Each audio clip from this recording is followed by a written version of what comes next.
Good morning বন্ধুরা, কেমন আছো সবাই? তো সকালে দেখো চা খেয়ে নিচ্ছি। আর চা তো করেছি, কিন্তু আমার মেয়ে বিস্কিট দেবে না। কি করব? তো মেয়ে বিস্কিটটা নিয়ে লুকাচ্ছে।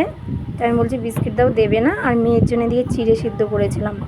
তো মেয়েকে খাইয়ে দাইয়ে আমিও চা খেয়ে আগে তারপরে ওদের দাদাভাই বাজার নিয়ে এসেছিলো, তো বাজারটা ঢেলে নেব। আর মাছও নিয়ে এসছে। আর ঘরে না কোনো সবজি নেই, তো সব রকমের সবজিও এনেছে। আর অনেক দিন পর কলমির শাক এনেছে। আর শাক তো আনেই না আমাদের ঘরে। যাই হোক, শাক নিয়ে এসছে, 3 বান্ডিল নিয়ে এসছে। তো বাঁচতে হবে, এতগুলো মানে হবে না, শাকগুলো অত ভালো না। আর দেখো ফুলকপি নিয়ে এসছে।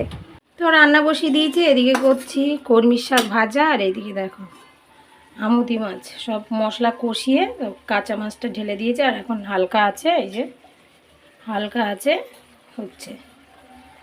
হালকা হালকা ঝোল রাখবো, বেশি এত ঝোল দেবো না, একটু হবে তারপরে। আর এখনও বিছানা গোছাই না, এখন যাব বিছানা গোছাতে। আর ভীষণ গরম লাগছে। মেয়েকে খাওয়ানো দাওয়ানো, এই সবজি টবজি কাটতে কাটতে অনেকটা দেরি হয়ে গেছে। তখন বিছানাটা গোছাবো,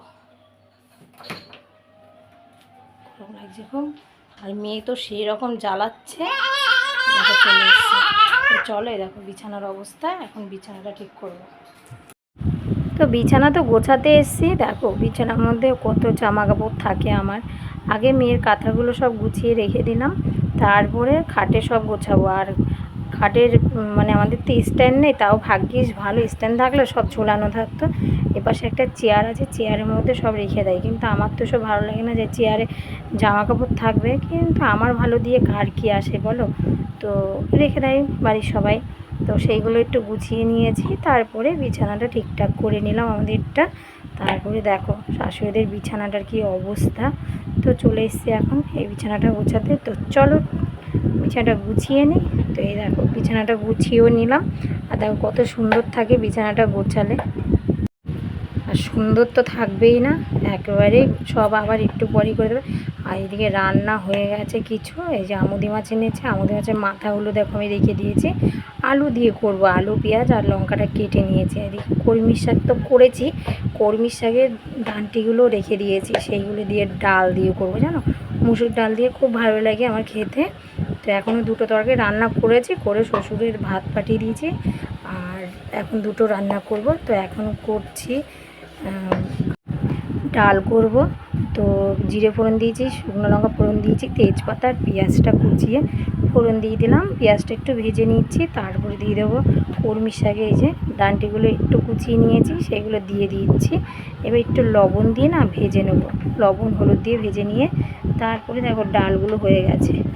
আর ডালটা তো আগেই সিদ্ধ করে রেখে দিয়েছিলাম, তো এখন ডালটা হয়েও গেছে। আর এখন দেবো ছেলেকে ভাত। তো এই যে দুপুরের ভাত খাচ্ছি আমি আর ছেলে। তো ছেলে ভাত মাখাতে পারে না, তো আমি বলেছি বলে ছেলে রেগে যাচ্ছিলো। তো আমি নিয়ে নিয়েছি আমুদি মাছের মাথার তরকারি, তারপরে আমুদি মাছের ঝাল আর শাক নিয়ে নিয়েছি। আর ডালটা একটু পরে নেব, ডালটা পরে খাবো সেই জন্য। তো চলো ভাত খেয়ে নিই। কে এসেছে? একজন ডেলিভারি বয় এসেছে, ওই যে। তো ও ভেবেছে ওর বাবা এসেছে, দেখেছো? আমি বলছি না, ও বিশ্বাস হচ্ছে না। ও দরজা খুলে দেখছে যে ওর পাপা এসেছে। কই এসেছে পাপা? মামা শোনো, এসেছে? কই পাপা? ওই তো। আসো আসো, বাইরে যায় না, বাইরে যায় না।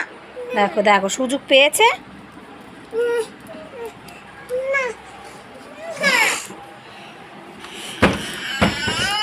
কান্না শুরু করে দিয়েছে। আমার যাও তুলির কাছে, যাও তাড়াতাড়ি। দেখো একা একা চলে যাচ্ছে তুলি। তো পিউ এখন একটু ঘুরতে বেরিয়েছে রাতের বেলায়। এ মারবে না।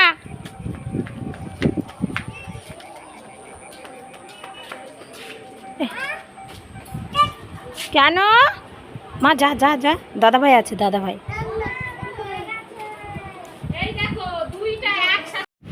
আমি বলছিলাম যে এত গরম লাগছে, তো এইদিকে রান্না বসিয়েছি, রান্না করছি হলো ভাত আর সব তরকারি গরম করছি। আর দুপুরবেলা তো খাসির মাংস নিয়ে এসেছিলো আবার, তো খাসির মাংসটা আবার একটু গরম করে নিচ্ছে, কারণ ঝাল হয়নি, তো আবার লঙ্কার গুঁড়ো দিয়ে একটু ঝাল করলাম। আর বাসন ছিল দেখেছো কতগুলো, সব বাসনগুলো মেজেছি, এখন আবার বেরোবে। মানে যতই হোক বাসন একের পর এক বেরোতেই থাকে, আর একের পর এক আমি মাজতেও থাকি। তো এই যে সব ডাল ফাল সব গরম করে নিচ্ছি।